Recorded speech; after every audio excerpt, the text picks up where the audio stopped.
హైదరాబాద్లో mileage vehicle కొనుక్కోవాలని చూస్తున్నారా? సెకండ్ హ్యాండ్లో బండి కొనుక్కోవాలంటే మైలేజ్ వెహికల్ సిటీ 100 కానీ, స్పెండర్ కానీ, స్పెండర్లో న్యూ మోడల్ కానీ, అలాగే గ్లామర్ కానీ, అక్కడ జావా బండి ఇలాంటివి ఉన్నాయండి.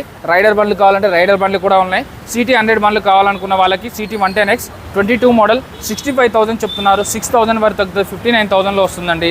అలాగే 21 మోడల్ 55,000 చెప్తున్నారు. ఇది 6,000 తగ్గుతుంది, 49,000 వరకు వస్తుందండి.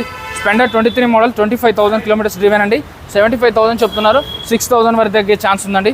స్పెండర్లో కొత్త మోడల్స్ కావాలి, కొత్త వెరైటీస్ కావాలంటే కూడా ఉన్నాయండి. కొత్త అప్డేటెడ్ వర్షన్లో వచ్చిన వెహికల్స్ కూడా ఉన్నాయి. 23 మోడల్ స్పెండర్ ప్లస్ అండి, 85,000 చెప్తున్నారు. 79,000కి వస్తుంది. స్పెండర్ ప్లస్ ఇది కొత్త వేరియంట్, కొత్త మోడల్ వచ్చిందని చెప్పాను కదా, 79,000 వరకు వస్తుంది. అలాగే మీకు ఇంకొక వెహికల్ వచ్చేసి ఇది SR 125cc 23 మోడల్ 89,000 చెప్తున్నారు. 80,000 వరకు వస్తుందండి. అలాగే మీకు రాయల్ ఎన్ఫీల్డ్లో హంటర్ కావాలంటే హంటర్ వెహికల్ కూడా అవైలబుల్లో ఉందండి. మీకు జావా బండి కావాలంటే రెడ్ కలర్లో జావా బండి అవైలబుల్లో ఉంది. 1,09,000 చెప్తున్నారు, 99,000కి వస్తుందండి. వీళ్ళు బండ్లు అమ్ముతారు, కొంటారు, ఫైనాన్స్ చేస్తారు, రీఫైనాన్స్ చేస్తారు. దయచేసి సెకండ్ హ్యాండ్లో బండి కొనుక్కునేటప్పుడు డాక్యుమెంట్స్ అన్ని క్లియర్గా ఉన్నాయని చెక్ చేసుకోవాలి. అలాగే బండి కండిషన్లో ఉందని చెక్ చేసుకోవాలి. Dream bikes Moosapet, pillar number 874. వీడియోలో నెంబర్కి కాల్ కానీ మెసేజ్ కానీ చేయండి. జై హింద్.